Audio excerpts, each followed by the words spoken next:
السلام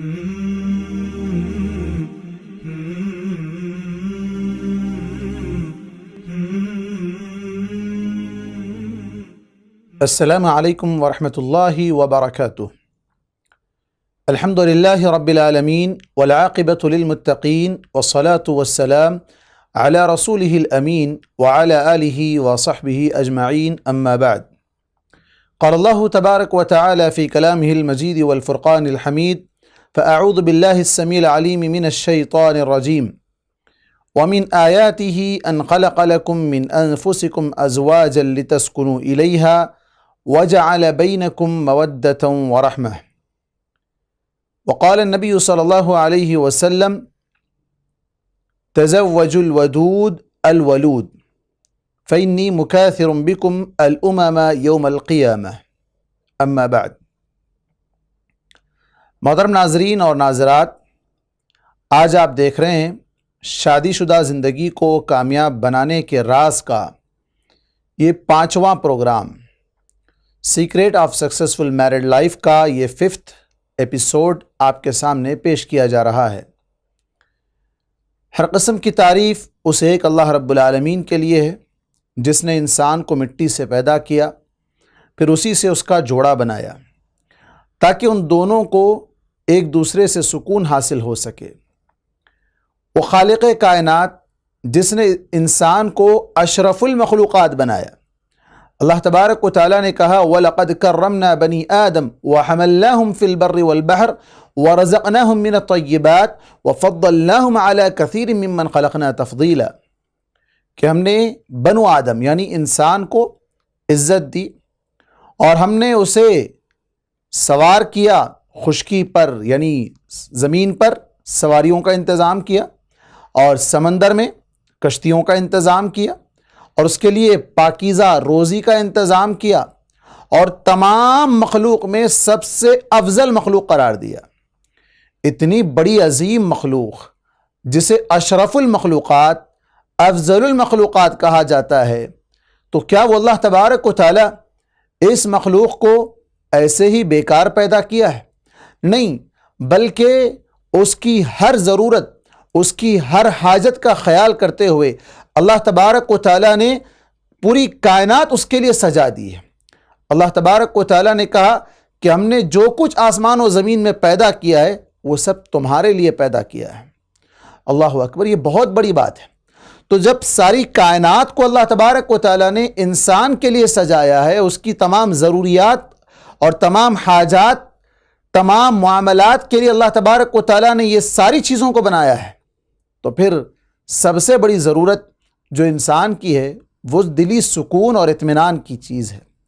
وہ ضرورت جو اس ساری کائنات میں پوری نہیں ہو سکتی، وہ اطمینانی کیفیت اس ساری کائنات کی کسی بھی چیز سے کمپلیٹ نہیں ہو سکتی، وہ اللہ تبارک و تعالیٰ نے اس کے جوڑے کے طور پر حوا علیہ السلام کو پیدا کیا تاکہ دونوں کو ایک دوسرے سے سکون حاصل ہو۔ اللہ تبارک و تعالیٰ نے جہاں بہت سی نشانیوں کا تذکرہ کیا، وہیں پر اللہ تبارک و تعالیٰ کا فرمان ہے وَمِنْ آيَاتِهِ أَنْ خَلَقَ لَكُم مِّنْ أَنفُسِكُمْ أَزْوَاجًا لِتَسْكُنُوا إِلَيْهَا۔ سورہ روم کے اندر اللہ تبارک و تعالیٰ نے کہا کہ یہ اس کی بڑی بڑی نشانیوں میں سے ایک نشانی ہے کہ اس نے تمہارے لیے، اللہ تبارک و تعالیٰ نے تمہارے لیے جوڑا بنایا، تمہارا پیر بنایا ہے، یہ میاں بیوی کا جوڑا ہے، اور پھر اس کا مقصد کیا ہے؟ تاکہ تم سکون حاصل کرو، دونوں ایک دوسرے سے سکون حاصل کر سکیں۔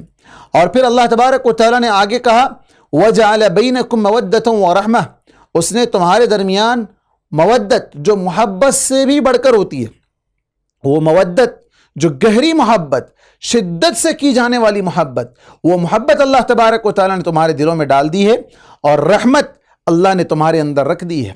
ایک دوسرے کے ساتھ رحم دلی سے پیش آنا، ایک دوسرے کے ساتھ نرمی سے پیش آنا، ایک دوسرے کے ساتھ الفت و محبت اور پیار کے ساتھ زندگی گزارنا، یہ اللہ تبارک و تعالیٰ نے تمہارے اندر رکھ دیا ہے۔ آپ دیکھیں اللہ کے نبی صلی اللہ علیہ وسلم نے اسی کو دوسرے مقام پر کہا تزوجوا الودود الولود، بہت زیادہ چاہنے والی، ودود مودت سے ودود بنا ہے، بہت زیادہ محبت کرنے والی، بہت زیادہ ٹوٹ ٹوٹ کر محبت کرنے والی، بلکہ اپنے آپ کو محبت کے اعلیٰ پیمانے پر پہنچانے کے لیے آپ سے یعنی شوہر سے، جو اس کا شوہر ہے، اس سے خوب محبت کرنے والی، اور پھر ساتھ ہی ساتھ الولود، بہت زیادہ بچے بھی جننے والی. جتنی زیادہ محبت کرنے والی ہوگی، لازمی بات ہے کہ بچوں سے بھی اتنی محبت اسے ہوگی، اور اپنے خاندان کو بسانے، اپنی نسل کو آگے بڑھانے کی فکر بھی اس کے اندر ہوگی. تو ولود. اور آپ صلی اللہ علیہ وسلم نے آگے کہا کہ فَإِنِّي مُكَاثِرٌ بِكُمُ الْأُمَمَ يَوْمَ الْقِيَامَةِ، میں تمہارے ذریعے سے پچھلی سابقہ جو امتیں گزر گئی ہیں ان تمام امتوں پر میری امت کی کثرت کو لے کر میں فخر کروں گا. یہ فخر یا اللہ کے نبی صلی اللہ علیہ وسلم کے لیے فخر کی بات ہے. تو یہاں آپ صلی اللہ علیہ وسلم نے بھی محبت والی عورت سے شادی کرنے کا حکم دیا، اور وہاں اللہ تبارک و تعالیٰ نے بھی شادی کا ایک بہت بڑا مقصد محبت، دلی سکون اور اطمینان قرار دیا ہے. اس سے پہلے کے ایپیسوڈز میں آپ نے سنا ہے نکاح کے تمام مسائل پر گفتگو ہوئی ہے، اور لاسٹ ایپیسوڈ میں تو جو بیوی کا حق شوہر پر عائد ہوتا ہے اس پر بھی تفصیلی گفتگو ہوئی ہے. اگرچہ کہ شاید کچھ مسائل یا کچھ حقوق چھوٹ بھی گئے ہوں، تو انشاءاللہ اگلے ایپیسوڈ میں جو اس کے بعد آنے والا ہمارا ایپیسوڈ ہے، 6واں ایپیسوڈ، 6th ایپیسوڈ، اس کے اندر انشاءاللہ اس پر تفصیلی گفتگو ہوگی. دونوں کے حقوق، ایک تو ہے سنگل بیوی کے حقوق شوہر پر کیا تھے، اس پر گفتگو ہوئی. اگر کچھ چھوڑ گئے تو انشاءاللہ اگلے ایپیسوڈ میں اس پر بات ہوگی. اور دوسرا ایپیسوڈ جو ابھی آج ہونے جا رہا ہے وہ یہ ہے کہ شوہر کے حقوق بیوی پر کیا ہیں، یعنی بیوی کی رسپانسبلٹیز کیا کیا ہیں جو شوہر کے تئیں اسے ادا کرنے ہیں. اور اس کے بعد جو ایپیسوڈ ہے دونوں کے حقوق، دونوں کو بھی مشترکہ طور پر کن حقوق کی اور کن رسپانسبلٹیز کی پاسداری کرنا ہے، اس کا خیال رکھنا ہے، انشاءاللہ اس پر بھی گفتگو ہوگی، جو کہ ہمارے اس سیریز کا سب سے بنیادی اور اہم مقصد ہے کہ اس شادی شدہ زندگی کو کامیاب کیسے بنائیں. تو آئیے آج ہم چلتے ہیں اس ٹاپک کی طرف کہ آج شوہر کا حق بیوی پر کیا عائد ہوتا ہے. اللہ کے نبی صلی اللہ علیہ وسلم نے صحیح مسلم کی روایت کے اندر کہا الدنیا متاع وخیر متاع الدنیا المرأة الصالحہ. دنیا کے اندر جتنی بھی چیزیں ہیں ان سب سے فائدہ اٹھایا جاتا ہے، اور ان تمام میں سب سے بہترین فائدہ اٹھانے کی چیز المرأة الصالحہ، نیک عورت ہے جس سے مومن مستفید ہوتا ہے، فائدہ اٹھاتا ہے اور فائدہ پہنچاتا بھی ہے. اور امام حاکم کی ایک روایت میں آپ صلی اللہ علیہ وسلم نے کہا کہ جسے اللہ تبارک و تعالی نیک بیوی کے ذریعے سے مدد کرے تو اس کے آدھے دین کے معاملے میں اللہ تبارک و تعالی نے مدد کر دی، بقیہ آدھے دین میں اللہ تبارک و تعالی سے ڈر کر زندگی گزارے. یہ اللہ تعالیٰ کی بہت بڑی نعمت ہے جسے اللہ تبارک و تعالی نیک بیوی عطا کر دے. ساری دنیا کے اندر آپ دیکھ لیں، جہاں کہیں بھی مسائل ہیں، اختلافات ہیں، ضرور کہیں نہ کہیں ایک طرفہ تو نہیں، بلکہ بعض اوقات لڑکے کی طرف سے پرابلمس ہے، بعض اوقات لڑکی کی طرف سے پرابلمس ہے، بعض اوقات دونوں کی غلط فہمیاں، دونوں کے آپس میں ایک ساتھ نہ ملنے کی وجہ سے پرابلمس ہیں. کئی ایک چیزیں ہیں، بہت سی چیزیں جو معاشرے میں جس کا ہم لوگ مشاہدہ کرتے رہتے ہیں، لیکن ان تمام میں سب سے بڑا کردار، سب سے اہم کردار اگر کسی کا ہے تو وہ نیک بیوی کا ہے، جو اپنے سارے گھر کو سنوار سکتی ہے، بنا سکتی ہے. شوہر اگر بگڑا ہوا ہے تو اس کو راہ راست پر لانے کی کوشش کر سکتی ہے، لیکن اگر وہی بیوی ہی بگڑی ہوئی ہو تو اس کو سدھارنا اتنا آسان نہیں ہے جتنا شوہر کو سدھارنا بیوی کے لیے آسان ہے.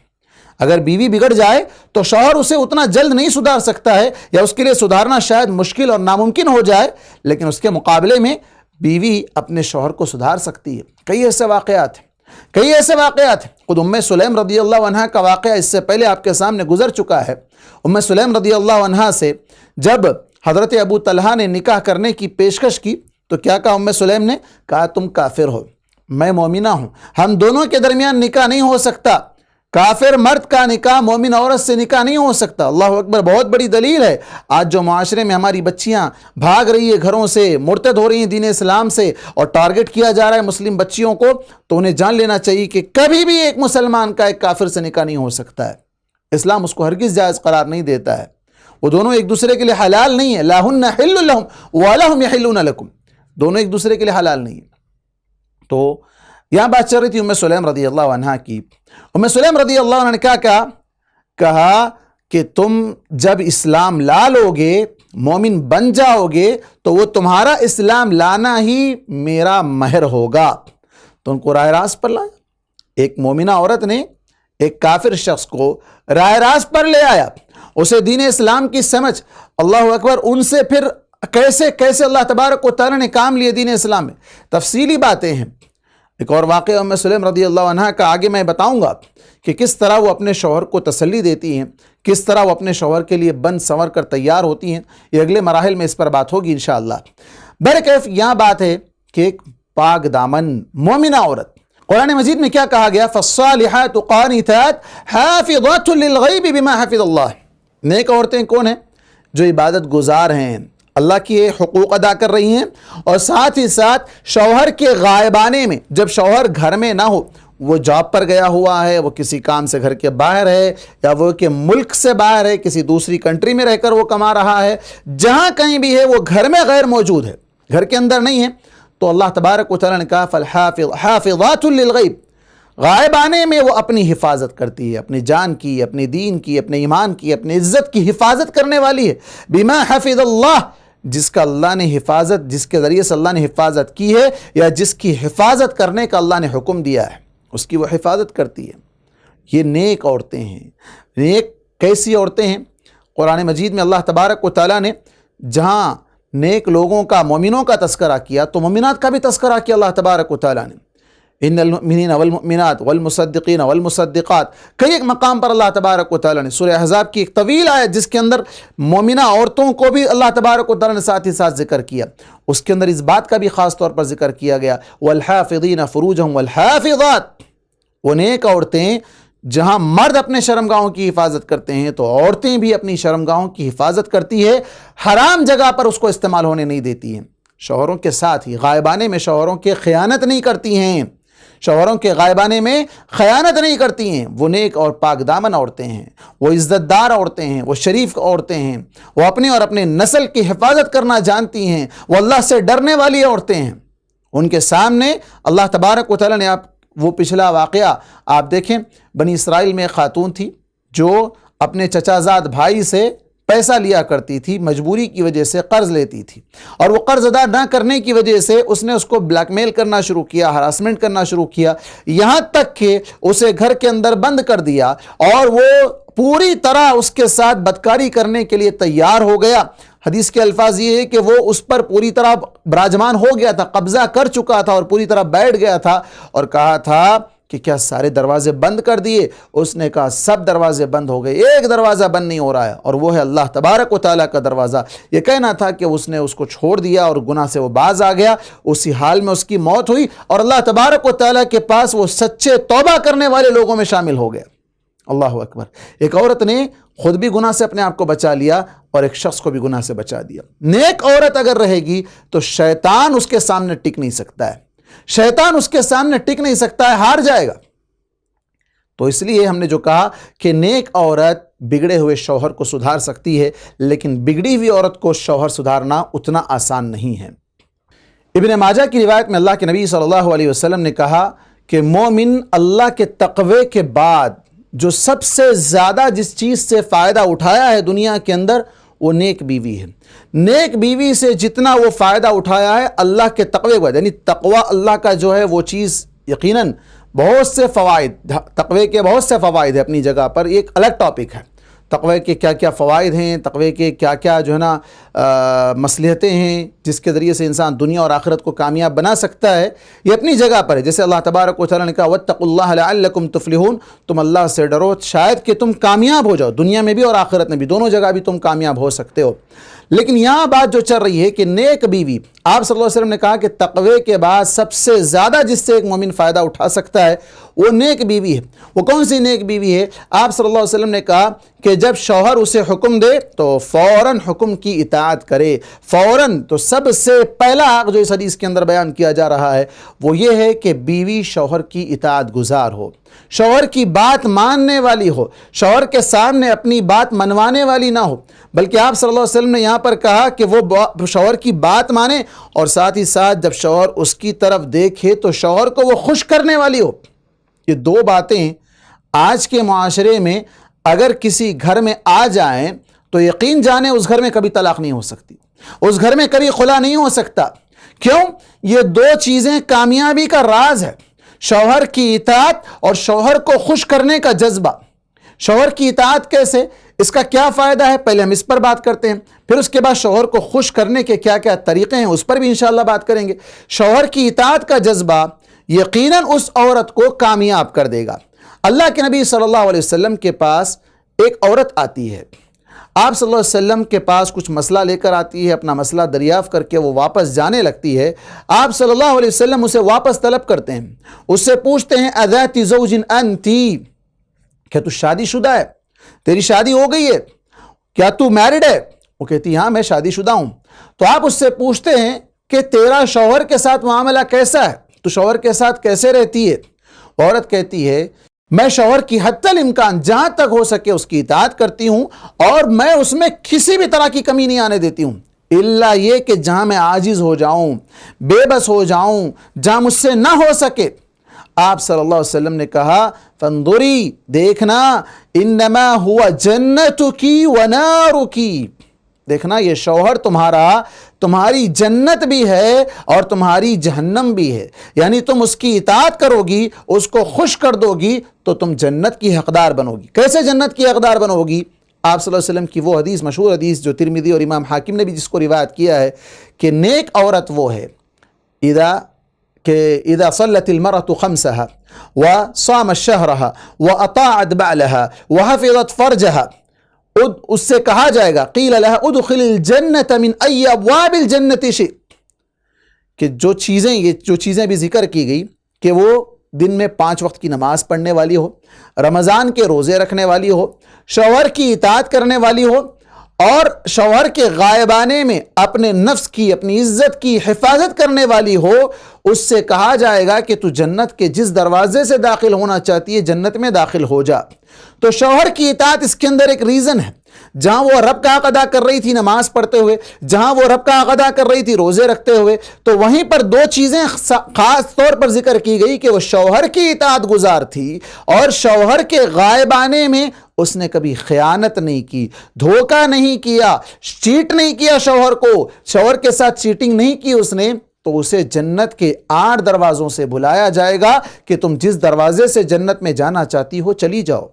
بلکہ اللہ کے نبی صلی اللہ علیہ وسلم نے ابن ماجہ کی روایت کے اندر کہا کہ لا تؤدی حق ربها، کہ کوئی عورت اپنے رب کا حق اس وقت تک ادا نہیں کر سکتی حتی تؤدی حق زوجها، جب تک کہ وہ شوہر کا حق ادا نہ کر دے۔ شوہر کا حق ادا کر رہی ہے تو رب کا حق ادا کر سکے گی، اگر شوہر کا ہی وہ حق ادا نہیں کر پا رہی ہے تو رب کا بھی وہ حق ادا نہیں کر سکے گی۔ بلکہ یہ بھی آپ صلی اللہ علیہ وسلم نے کہا کہ جو عورت جس کا شوہر وفات پا جائے اس حال میں کہ وہ اس سے راضی تھا، وہ راضٍ عنہا، وہ شوہر مرنے سے پہلے اپنی بیوی سے راضی تھا، اس سے خوش تھا، مطمئن تھا، اس کو دلی اطمینان تھا، وہ اس کی اطاعت گزار تھی، تو ویسی عورت کے بارے میں اللہ کے نبی صلی اللہ علیہ وسلم نے کہا کہ اس پر جنت واجب ہے، جس کا شوہر اس سے راضی تھا۔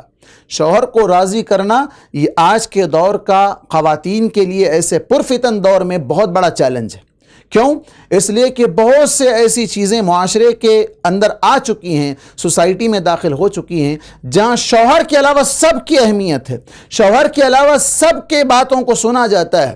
اور جیسے بات شروع میں گزری تھی کہ شوہر کو خوش کرنے والی ہو، شوہر کے علاوہ شاید سب کو خوش کیا جا سکتا ہے، لیکن شاید خواتین یہ سمجھ لیتی ہیں کہ شوہر کو خوش نہیں کیا جا سکتا ہے۔ ایسی بات نہیں ہے، شوہر کو خوش کرنا اس کا کمال ہے۔ وہ جس طرح آپ دیکھیں، میں ایک مثال دیتا ہوں، شاید بری بھی لگ جائے، جو ریسپشنسٹ ہوتی ہیں کسی بھی ادارے میں، ہاسپٹل میں ہوں، ہوٹل میں ہوں، یا پھر جو نا فلائٹ میں ہوں، ایئر ہاسٹس ہوں، جو بھی کام وہ کرتی ہیں آپ دیکھ لیں وہاں کس طریقے سے کس طرح وہ اجنبی مردوں کو خوش کرنے کے لیے کیا کچھ نہیں کرتی ہیں۔ اسمائل سب سے پہلی چیز ان کے پاس ہے کہ مسکرا کے بات کرنا۔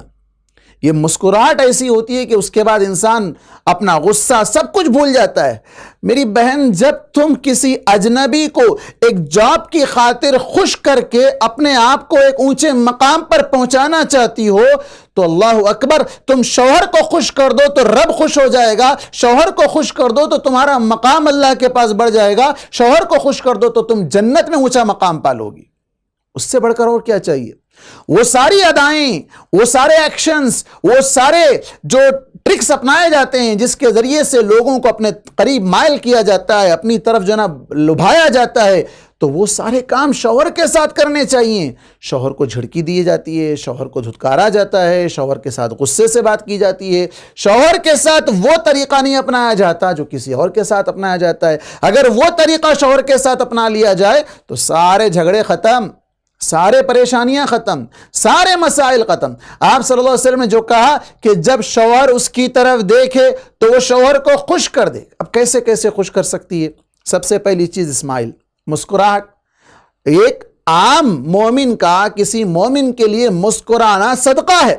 تبسمک فی وجہ اخیک صدقہ، اپنے کسی مومن بھائی کے لیے مسکرا کے بات کرنا نیکی ہے، صدقہ ہے۔ تو شوہر سے اگر وہ مسکرا کے بات کرے تو کیا نیکی نہیں ملے گی؟ ضرور ملے گی۔ سب سے پہلی چیز ہے وہ چہرے پر مسکراہٹ رکھے، چہرے پر غصہ تھوک دے، غصے کو ختم کر دے، غصے کو مٹا دے۔ کیوں؟ یہ غصہ ہی تباہی کی اصل جڑ ہے، اصل بنیاد ہے۔ تو یہاں سب سے پہلی چیز وہ شوہر کو خوش کرنے کے لیے چہرے پر مسکراہٹ۔ اور پھر دوسری چیز، شوہر جیسے ہی گھر میں داخل ہوا، آتے ہی اس کے اوپر برس پڑنے کے بجائے، وہ باہر کے مسائل جھیل کر آتا ہے، جاب ہے، دکان ہے، کاروبار ہے، لوگوں سے تعلقات ہے، کہیں دوست ہیں، کہیں دشمن ہیں، کہیں مختلف لوگوں سے وہ جھیل کر وہ گھر آتا ہے تاکہ سکون ملے۔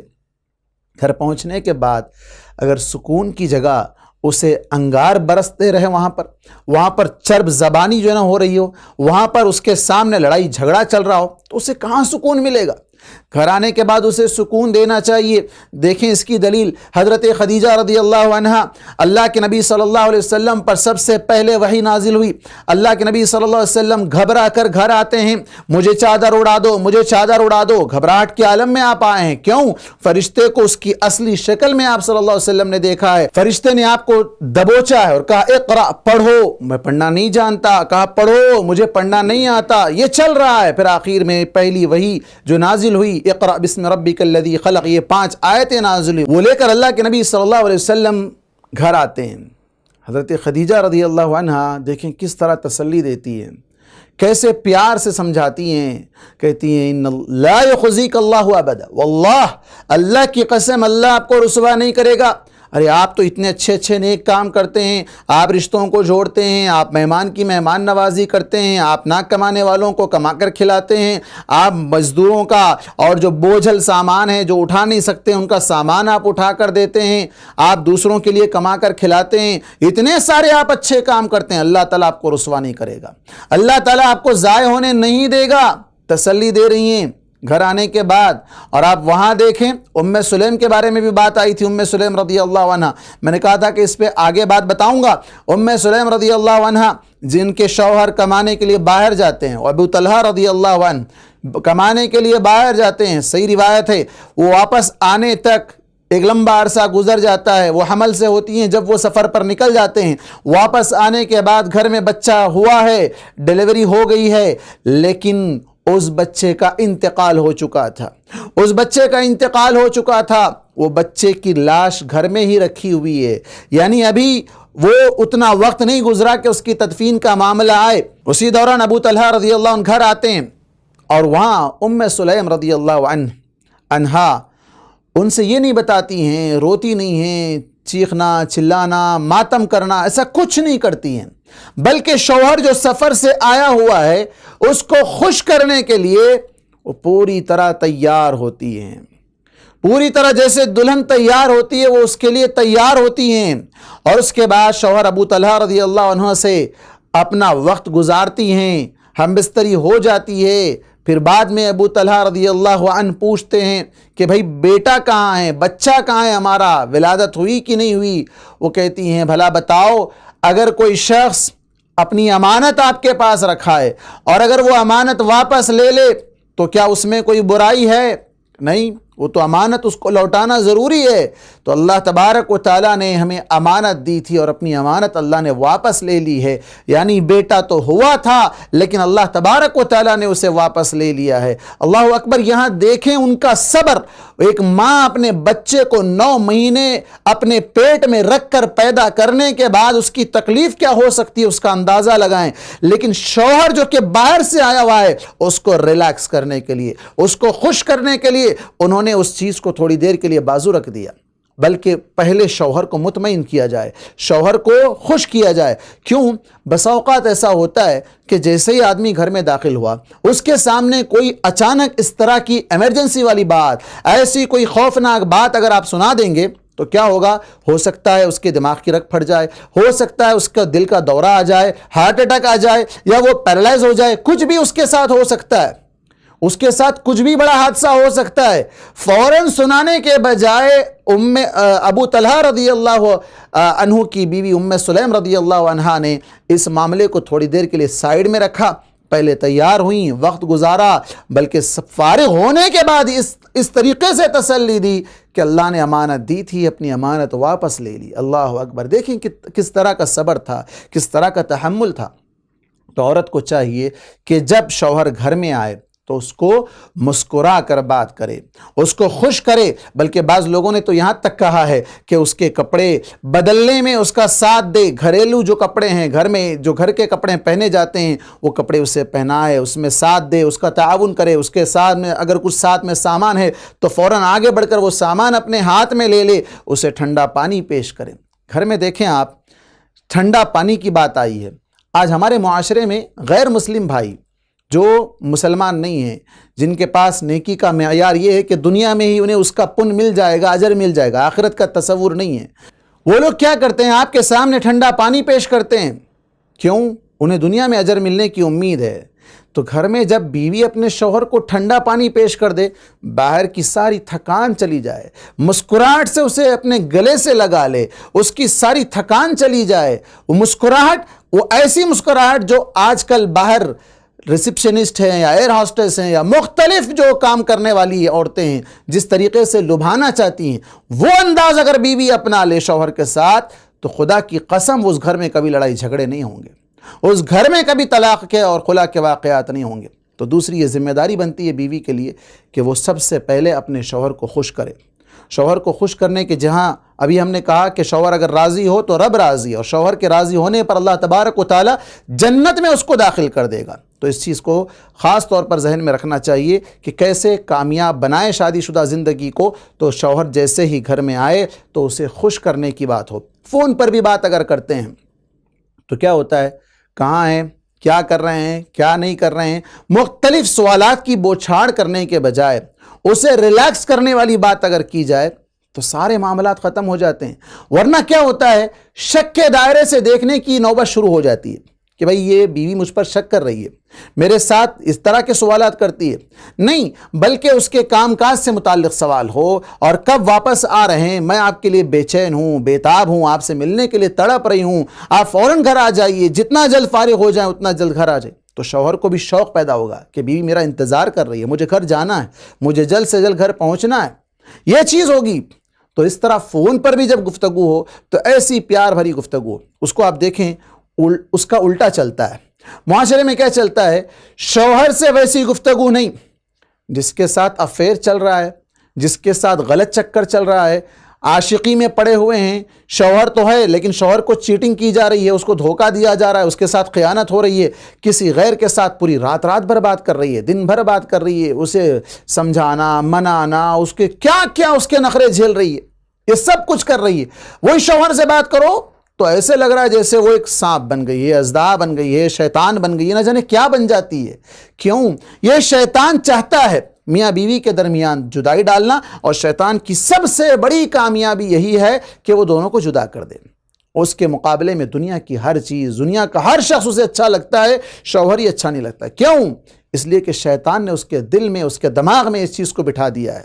تو اس چیز کو ختم کریں۔ وہ جو عاشقی، وہ جو پیار، وہ جو محبت کے جھوٹے دعوے ہیں، پوری رات جاگنے میں گزار دیتے ہیں، جہاں عزتوں کو نیلام کیا جاتا ہے، جہاں جا کر عورت اپنے ماں باپ کی عزت کو داؤ پر لگا دیتی ہے، اپنے بچوں کا نام برباد کر دیتی ہے، اپنے شوہر کا گھر تباہ کر دیتی ہے، تو اس عورت کو جان لینا چاہیے کہ وہ اپنے آپ کے لیے جہنم کا گڑھا کھود رہی ہے، جہنم میں جانے کی تیاری کر رہی ہے۔ وہی ساری محبت، وہی سارا عشق وہ اگر شوہر کو دے دے، اللہ کے نبی صلی اللہ علیہ وسلم نے کہا لم یُرَ لِلْمُتَحَابَّيْنِ إِلَّا مِثْلَ النِّكَاحِ، کہ شادی کے بعد میاں بیوی جیسی محبت کسی اور میں نہیں دیکھی گئی۔ دیکھیں شوہر بیوی کے لیے کیا کچھ نہیں کرتا ہے، تڑپ جاتا ہے اس کی کسی چھوٹی سی مصیبت پر، اس کی چھوٹی سی تکلیف پر۔ کیا کوئی اور تڑپے گا؟ کیوں تڑپے گا؟ وہ اگر تڑپ رکھتا بھی ہے تو وقت یہ اپنی حاجت اور اپنی ہوس کی آگ کو بجھانے کے لیے رکھے گا، اس سے بڑھ کر اسے کوئی اور چیز نہیں چاہیے۔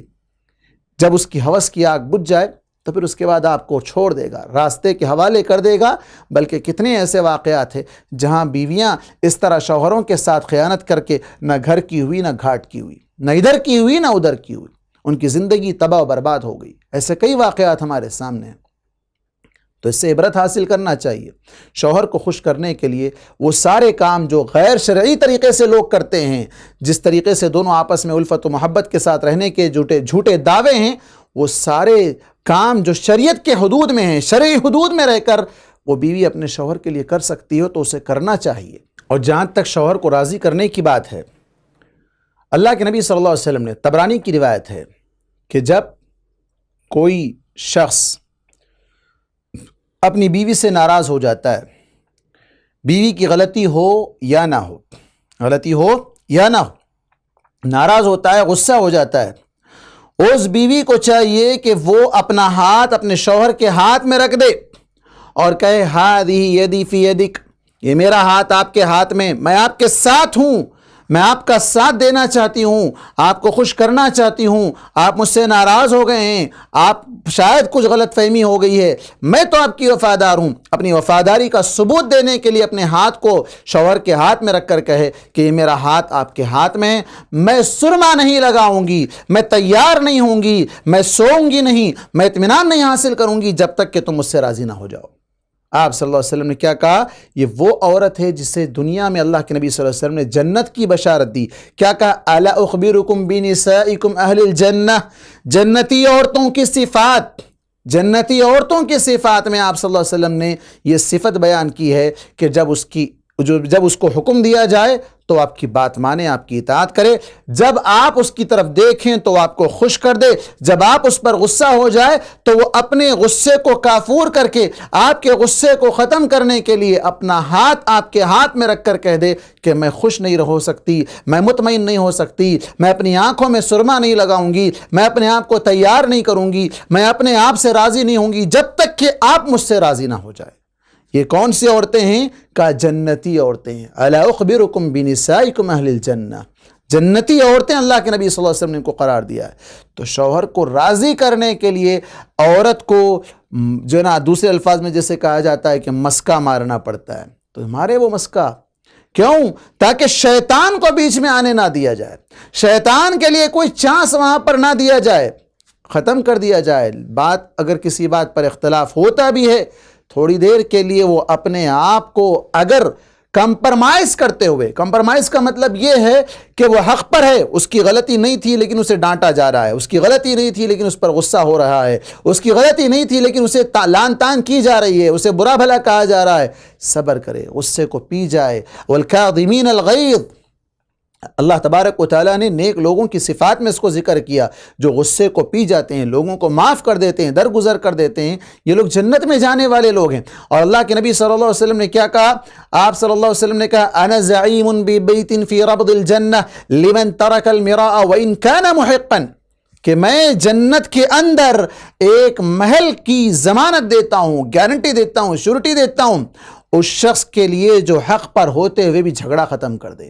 جب ایک کامن آدمی کے لیے چیز ہے تو بیوی اگر اپنے شوہر کے لیے جھگڑا ختم کر دے، نہیں برابر کی برابری کروں گی میں، تم ایسا کیوں بولے میں ایسا بولوں گی، تم یہ کیوں بولے میں یہ کروں گی، اپنی ڈھاک بٹھانا، اپنا ہی جو ہے نا سکہ چلانا، اپنی ہی بات منوانا اگر ہے تو پھر دیکھیں وہ شوہر زبان دراز ہو جائے گی. زبان درازی کے فتنے، زبان درازی کے نقصانات یہ الگ شکل ہے، اس کا بھی اس کو نقصان اٹھانا پڑے گا، لیکن اس سے بڑھ کر وہ شوہر کو ناراض کر کے رب کو ناراض کر رہی ہے، اور شوہر کی ناراضگی کی وجہ سے شیطان کو موقع مل رہا ہے، اور شیطان جہاں انٹر ہو جاتا ہے پھر وہ گھر تباہ و برباد ہو جاتا ہے.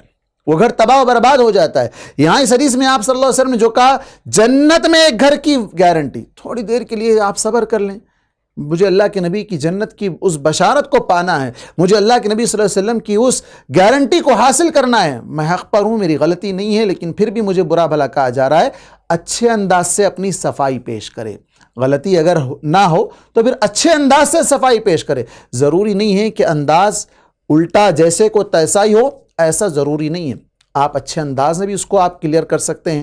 آپ سارے مسائل کا حل بیٹھ کر سمجھا کر گھر میں بات کرتے ہوئے گھر کے باہر نہ آنے دیں، کمرے کے باہر نہ آنے دیں، مسائل کو گھر کے اندر ہی ختم کر دیں.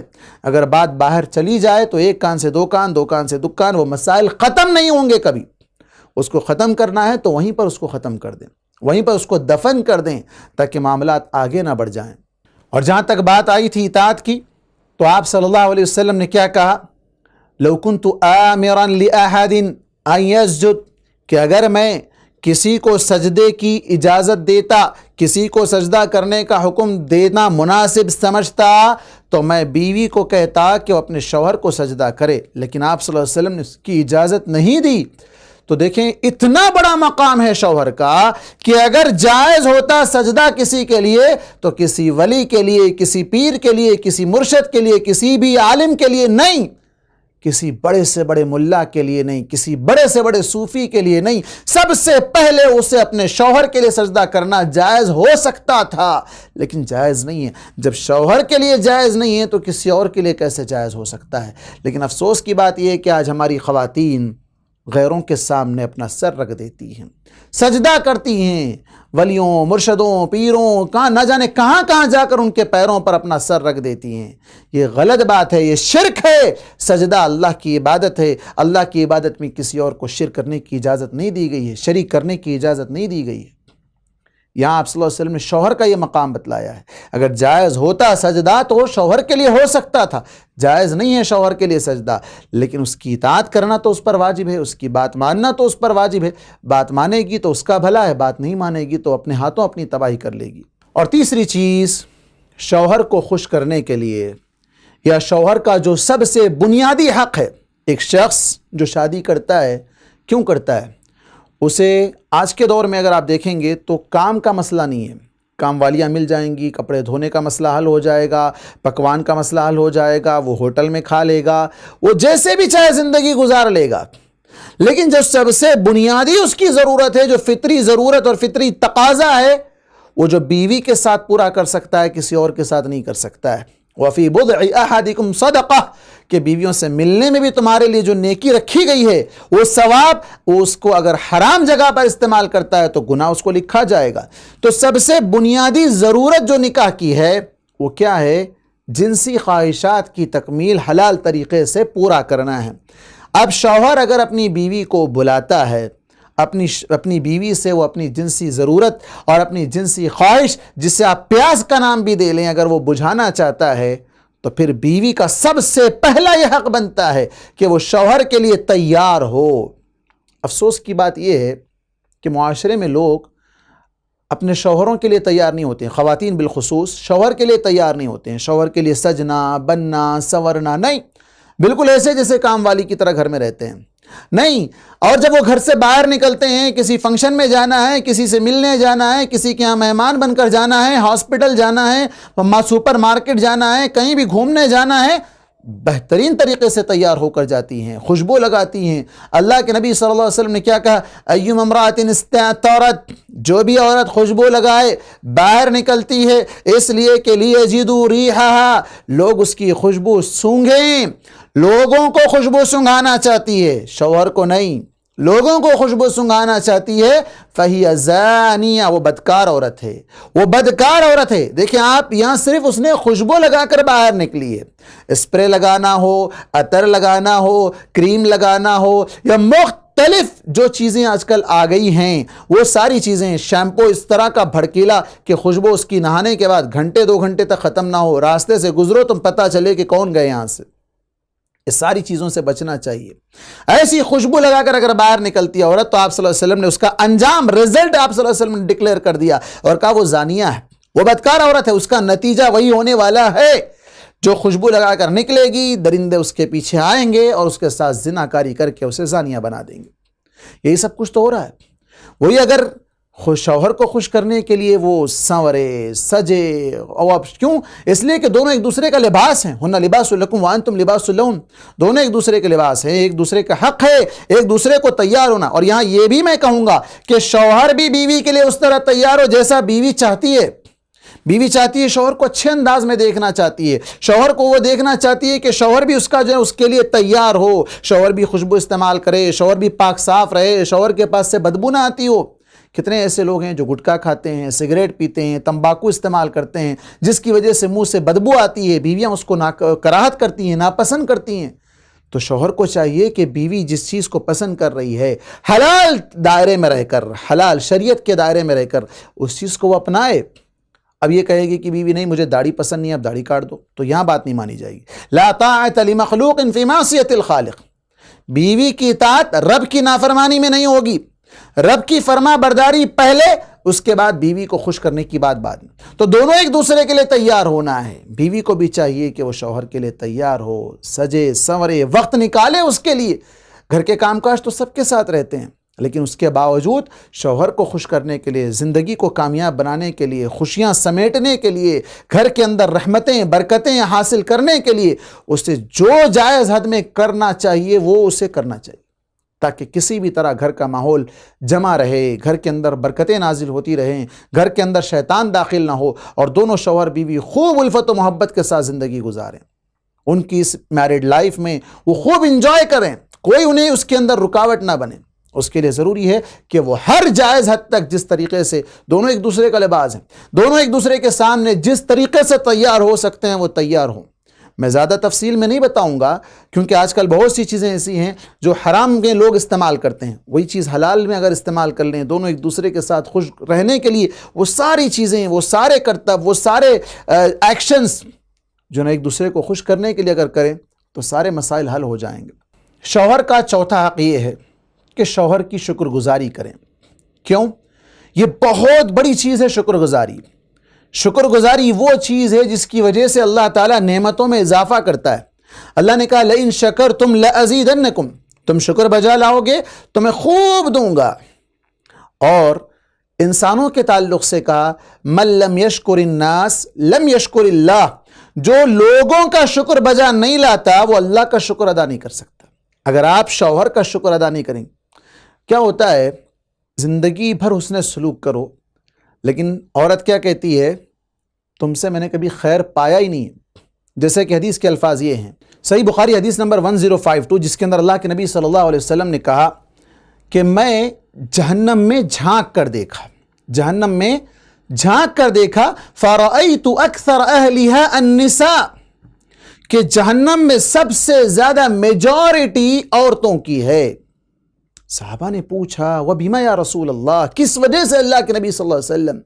کہا وَبِكُفْرِهِنَّ، ان کے کفر کرنے کی وجہ سے۔ کفر کا معنی ایک تو اللہ کے تبارک و تعالیٰ کے ساتھ کفر کرنا ہوتا ہے، دوسرا یہاں پر اللہ کے نبی صلی اللہ علیہ وسلم نے خود اس کی وضاحت کی، کہا کفر یکفرن العشیر، شوہروں کی ناشکری کرتی ہے۔ کیسے ناشکری کرتی ہے؟ اسی حدیث کے اندر آپ صلی اللہ علیہ وسلم نے کہا کہ ان میں سے ایک آدمی زندگی بھر اس کے ساتھ اچھا سلوک کرے، زندگی بھر اس کی تمام ضروریات پوری کرے، وہ جو چاہتی ہے وہ لا کر دے، اس کے ساتھ ہر طریقے سے بھلائی کے ساتھ پیش آئے، کبھی ایک آدھ مسئلے میں، کبھی کسی موقع سے، کسی مناسبت سے کچھ کمی ہو جائے، کچھ کمی ہو جائے، اس کی بات نہ مانی جائے، اس کی بات کے موافقت نہ ہو پائے یا کسی بھی طریقے سے، تو کیا کہے گی؟ میں نے تجھ سے ما رأیت منک، کہ میں نے تجھ سے کبھی کوئی بھلائی نہیں پائی، خیرن قط، کبھی، یعنی زندگی بھر بھلائی پا کر یہ ناشکری کے الفاظ ایک وقت کے لیے کہہ دے گی کہ کبھی تم سے سکون نہیں ملا، کیا سکون دیے تم مجھے زندگی بھر، کیا کرے تم میرا، کیا کیے، بس لڑائی جھگڑا۔ تو کیا ہوگا؟ اللہ کے نبی صلی اللہ علیہ وسلم نے کہا کہ وہ جہنم میں جائے گی، وہ جہنم میں جائے گی شوہر کی ناشکری کی وجہ سے۔ ایک اور ریزن آپ صلی اللہ علیہ وسلم نے بتایا، یکثرن اللعن، لعن تان کثرت سے کرتی ہے۔ دو چیزیں بتائی آپ صلی اللہ علیہ وسلم نے اس حدیث کے اندر، ایک تو ناشکری ہے کہ جتنا بھی نعمتیں اس کے اوپر نچھاور کر دو، کچھ کمی ہو جائے تو فوراً وہ ناشکری کرنے لگ جائے، اور ناشکری کا انجام کیا ہوگا؟ تباہی ہے، دنیا میں بھی اور آخرت میں بھی۔ کیوں؟ اس لیے کہ جو انسانوں کا شکریہ ادا نہیں کرتی، اور انسانوں میں سب سے زیادہ محسن اس کا جو اس کی عزت کی حفاظت کرنے والا، اس کی عفت کی حفاظت کرنے والا، اس کی جائز ضروریات کی تکمیل کرنے والا، اس کے تمام اخراجات کو اٹھانے والا، اس کے دکھ درد کو برداشت کرنے والا، اس کے سکھ کو اس کے ہر چیز میں شریک رہنے والا، اس کا وہ احسان نہ مانے تو اللہ کا کیا احسان مانے گی؟ حالانکہ وہ بھی اللہ کا احسان ہے اس پر کہ اللہ تعالیٰ نے ایسا شوہر اس کو نصیب کیا ہے۔ کتنی ایسی عورتیں ہیں جن کا شوہر گزر چکا، انتقال ہو چکا، وفات پا چکے، وہ بیوہ ہے، وہ ہر چھوٹی چھوٹی چیز کے لیے کتنا پریشان رہتی ہیں، ان کے پاس کتنے مسائل ہیں، مسائل کا انبار لگا ہوا ہے، بچوں کی پرورش کا معاملہ ہو، بیماری علاج کا معاملہ ہو، کئی ایک چیزیں ہیں۔ اور پھر جن کے شوہر تو ہیں لیکن وہ لڑائی جھگڑے والے ہیں، مار پیٹ کرنے والے ہیں، پینے والے ہیں، ان کی کوئی ضرورت کی تکمیل نہیں کرنے والے ہیں، گھر بیٹھ کر حکومت چلانے والے ہیں، بیٹھ کر صرف کھانے والے ہیں، کمانے والے نہیں، کتنے ایسے گھرانے ہیں۔ تو ایسی عورتوں کو ان لوگوں سے عبرت حاصل کرنا چاہیے جہاں شوہر ان کی ہر بات سنتا ہے، ان کے تمام نخرے جھیلتا ہے، ان کی سارے تکالیف کو برداشت کرتا ہے، ان کے لیے سب کچھ اپنا لٹا دیتا ہے، اس کے باوجود اگر کبھی کوئی چیز کمی ہو گئی تو بس یہ کہہ دے گی کہ مجھے کبھی سکون نہیں ملا۔ تو ایسی عورت کو نہ دنیا میں سکون ملے گا نہ آخرت میں سکون ملے گا، بلکہ وہ جہنم اپنا ٹھکانہ بنا لے گی۔ اس سے بچنا چاہیے۔ اور دوسری چیز، یکثرن اللعن، کثرت سے لعن تان، زبان کھلی، لڑائی جھگڑا برا بلا جو آیا زبان پہ بس کہتے جاؤ، یہ نہیں دیکھے گی کہ یہ کون ہے، کس سے میں بات کر رہی ہوں، جس کے سامنے سجدہ کرنا جائز ہو سکتا تھا اس سے میں بات کر رہی ہوں، یہ سجدہ ہے۔ اب سجدہ کرنے کا مطلب آپ سمجھ سکتے ہیں کتنا بڑا اونچا مقام ہے، لیکن سجدے کی اجازت نہیں دی گئی، لیکن اس کا یہ مطلب بھی نہیں ہے کہ اجازت نہیں ہے تو اب جو چاہے کہتے جاؤ، زبان درازی، زبان خینچی کی طرح چلاتے جاؤ اس کے سامنے، نہیں، اس کا بھی بہت بڑا نقصان اسے اٹھانا پڑ سکتا ہے۔ زبان درازی کی وجہ سے وہ اپنا نقصان کر لے گا۔ زبان کی حفاظت کے سلسلے میں آپ صلی اللہ علیہ وسلم نے جو عام نصیحتیں کی، احفظ لسانک، اپنی زبان کی حفاظت کرو، اور کامل مسلمان وہ ہے جو اپنی زبان سے اور اپنے ہاتھ سے کسی مسلمان کو تکلیف نہ دے۔ ایک کامن مسلمان کے بارے میں آپ صلی اللہ علیہ وسلم نے کہا،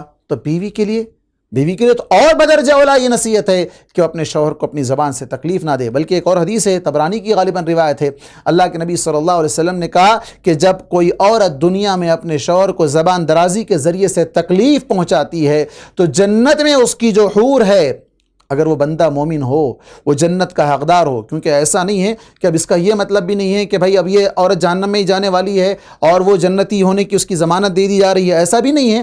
ہر جگہ کے سچویشن اور حالات الگ الگ ہوتے ہیں۔ شوہر کا بھی دیکھا جائے گا کہ وہ کتنا اللہ سے ڈرنے والا ہے، وہ کتنا جو ہے نمازوں کی پابندی کرنے والا ہے، کس حد تک وہ جنت میں جانے کا حقدار ہے۔ اگر واقعی وہ جنتی ہے تو جنت سے اس کی حور یہ بد دعا کرے گی اس عورت پر، اس دنیاوی بیوی پر، اور کہے گی کہ اللہ کی لعنت ہو تجھ پر، اللہ کی رحمت سے تجھے دور کر دیا جائے، وہ تیرے پاس ٹیمپروری ہے۔ انما هو دخیل عندک یا عندک دخیل، وہ تیرے پاس ٹیمپروری ہے، وہ تھوڑے ہی دن میں فارقت کی، تجھے چھوڑ دے گا اور ہمارے پاس آنے والا ہے۔ تو اس حدیث سے بھی معلوم ہوتا ہے کہ زبان درازی کرنے کی وجہ سے وہ لعنت کی حقدار بن جاتی ہے، اس پر اللہ کی رحمت سے اس کو دور کر دیا جاتا ہے، اللہ کی پھٹکار اس پر پڑنے لگ جاتی ہے۔ تو زبان درازی سے بھی بچنا چاہیے۔ شوہر کو خوش کرنے کے لیے جس طریقے سے، جیسے ابھی پہلے بات ہو چکی ہے کہ شوہر کو کیسے خوش کیا جا سکتا ہے، اس طریقے سے اس کو خوش کریں، اپنی زبان کے ذریعے سے میٹھے بول، شیرین گفتگو، اچھی گفتگو اگر کریں گے تو سارے مسائل، بڑی بڑی جو لڑائیاں ہیں آج گفتگو کے ذریعے سے ٹیبل پر، میز پر حل ہو سکتی ہیں، بڑے بڑے جنگیں رک سکتی ہے۔ تو کیا گھر کی جنگ ختم نہیں ہو سکتی ہے؟ گھر کی لڑائی ختم نہیں ہو سکتی ہے؟ ضرور ختم ہو سکتی ہے۔ تو اس کے لیے ضرورت ہے کہ گھر میں اپنی زبان پر کنٹرول کریں تاکہ اس کے ذریعے سے مسائل کا خاتمہ ہو سکے۔ اور جہاں بات چل رہی تھی کہ شوہر کا جو بنیادی حق ہے بستر کے سلسلے میں، آپ کے سامنے اس سے قبل بھی یہ بات آ چکی ہے، جماع کے مسائل میں اس پر بھی روشنی ڈالی گئی تھی، سرسری ہی صحیح، لیکن جو بات حدیث میں آپ صلی اللہ علیہ وسلم نے کہا کہ جب کوئی شخص اپنی بیوی کو اپنے بستر پر بلائے اور اگر وہ نہ آئے تو فرشتے اس پر لعنت بھیجتے رہتے ہیں، چونکہ اس نے شادی اور نکاح اسی لیے تو کیا ہے تاکہ اپنی بنیادی ضرورت کو پورا کر سکے. چونکہ بات کہیں سے کہیں چلی گئی تھی، پھر میں اپنے واپس اس ٹاپک پر آیا ہوں تاکہ اس مسئلے میں جو زندگی کا اصل مقصد ہے، بنیادی مقصد ہے، جس کے ذریعے سے سکون حاصل کیا جا سکتا ہے اور اس کے علاوہ کوئی چیز سے سکون اسے نہیں مل سکتا ہے، وہ سکون جو اس طریقے سے اسے مل سکتا ہے، لِتَسْكُنُوا إِلَيْهَا، سکون حاصل کرنے کا ذریعہ جسے اللہ تبارک و تعالیٰ نے بنایا ہے، اگر وہ سکون بیوی اسے نہ دے تو وہ حق زوجیت ادا نہیں کر رہی ہے. حق زوجیت اگر وہ ادا نہ کر پائے تو پھر ان دونوں کی زندگی کی گاڑی آگے نہیں بڑھ سکتی ہے، کامیابی ناممکن ہے اور مسائل اور مشکلات اس کا انتظار کر رہے ہوتے ہیں. تو بیوی کو چاہیے کہ وہ شوہر کو خوش کرے اور اس میں اس کے لیے اجر ہے، ثواب ہے، نیکی ہے، دنیاوی سکون ہے اور دلوں کا اطمینان ہے، دلوں میں الفت و محبت کو بڑھانے کا ذریعہ ہے اور اللہ تبارک و تعالیٰ کو خوش کرنے کا ذریعہ ہے. اس طریقے سے وہ حق زوجیت ادا کرتے ہوئے اور جتنے بھی اور حقوق جو بیان کیے گئے ہیں ان تمام حقوق کی ادائیگی کے ذریعے سے اگر بیوی شوہر کا دل جیت لے، شوہر کو راضی کر لے تو دنیاوی زندگی اس کی یہ شادی شدہ زندگی کامیاب ہو جائے گی، جس میں وہ خوش رہ سکتی ہے، گھر کے ماحول کو جنت بنا سکتی ہے اور اس کے ذریعے سے خوشیاں بٹور سکتی ہیں، اللہ کی رحمتیں حاصل کر سکتی ہیں، برکتیں اس گھر پہ نازل ہوں گی اور اللہ تبارک و تعالیٰ اس گھر والوں سے، اس گھر والی عورت سے راضی ہو جائے گا. اور آخرت میں ایسے لوگوں کے لیے اللہ تبارک و تعالیٰ نے جنت کے 8 دروازے کھول رکھے ہیں کہ جس چاہے دروازے سے وہ داخل ہو جائے. تو اس کامیابی کے لیے عورت کو بھی چاہیے کہ اپنے اوپر عائد ہونے والے حقوق کو ادا کرے. اور جہاں تک حقوق کی بات ہے تو دونوں کے اوپر بھی حقوق عائد ہوتے ہیں. جیسے اس سے پہلے ایپیسوڈ میں ہم نے بیان کیا ہے کہ بیوی کے حق شوہر پر کیا ہیں. تو جن لوگوں نے وہ ایپیسوڈ نہیں دیکھا ہے تو وہ ایپیسوڈ بھی دیکھ لیں تاکہ یہ نہ کہا جائے کہ صرف شوہر کے حقوق بیان کیے گئے یا یہ نہ کہا جائے کہ صرف بیوی کے حقوق بیان کیے گئے. دونوں ایپیسوڈ میں الگ الگ دونوں کے حقوق بیان کیے گئے ہیں تاکہ ان دونوں کے ذریعے سے ہر مسئلے کا حل تلاش کرتے ہوئے دونوں کے حقوق کو جان کر ایک دوسرے کے حقوق کی ادائیگی کے ذریعے سے مسائل کو ختم کیا جا سکے اور دونوں خوش رہ سکیں اور شادی شدہ زندگی کو کامیاب بنا سکیں. اسی مقصد کے تحت اس سیریز کا انعقاد کیا گیا. تو ہم اللہ تبارک و تعالیٰ سے دعا کرتے ہیں کہ پروردگار میاں بیوی کو جتنے بھی لوگ دنیا کے اندر آج شادی کیے ہیں، نکاح کیے ہیں حلال طریقے سے شریعت کے مطابق، پروردگار ان کی زندگیوں میں خوشیاں تو بھر دے، انہیں سکون عطا فرما، انہیں خیر عطا فرما اور ان کی زندگیوں میں برکتیں تو اللہ تبارک و تعالیٰ ڈال دے. جن کو اولاد نہیں انہیں نیک اولاد سے نواز دے اور جن کی اولاد بیمار ہے، پریشان حال ہیں، اے پروردگار ان کی اولاد کو صحت کاملہ، شفاء عاجلہ عطا فرما.